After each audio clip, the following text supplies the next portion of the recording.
મારું નામ રણાવશ્ય યુવરાજ છે। હું ચાંગા પ્રાથમિક શાળામાં ભણું છું। અમારી શાળામાં એક સમાજ વિજ્ઞાનની અનોખી પ્રયોગશાળા છે। ચાલો આપણે ગુજરાત વિશે જાણીએ। આ સોમનાથ મંદિર આવેલું છે તે પ્રભાસ પાટણમાં આવેલું છે। આ રાણીની વાવ છે તે પાટણમાં આવેલી છે। આ કચ્છનું સફેદ રણ છે તે વિશ્વમાં ક્યાંય આવેલું નથી। ગુજરાતના રાસ ગરબા ખૂબ જ જાણીતા ને નવરાત્રિ ગુજરાતનો લોકપ્રિય તહેવાર છે। ગુજરાતનું પાટનગર ગાંધીનગર છે।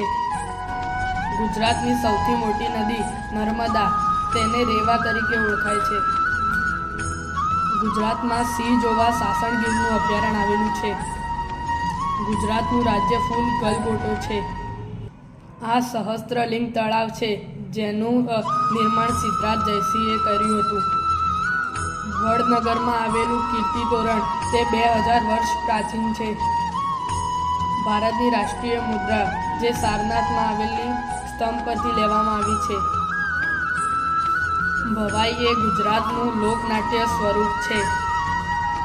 ગુજરાતનું રાજ્ય ફળ કેરી છે તે ખૂબ જ લોકપ્રિય ફળ છે।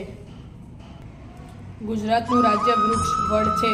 ગુજરાતમાં કબીર વડ 300 વર્ષ જૂનું વૃક્ષ છે।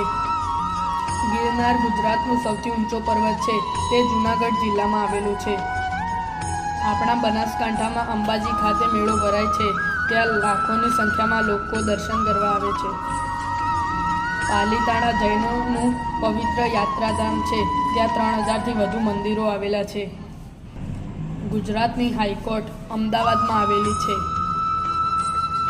સિદ્ધપુરમાં આવેલા રુદ્ર મહાલયનું બાંધકામ મૂળરાજ સોલંકીએ કર્યું હતું।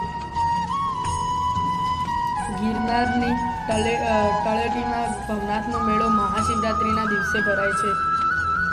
મોઢેરામાં આવેલું સૂર્ય મંદિર તે ગુજરાતની આગવી ઓળખ છે। તમે ક્યારેય કાંકરિયા તળાવ ગયા છો? કાંકરિયા તળાવમાં નગીનાવાડી નામનો બગીચો આવેલો છે। Statue of unity Sardar Vallabhbhai પટેલની વિશ્વની સૌથી ઊંચી પ્રતિમા છે। તેની ઊંચાઈ 182 મીટર છે।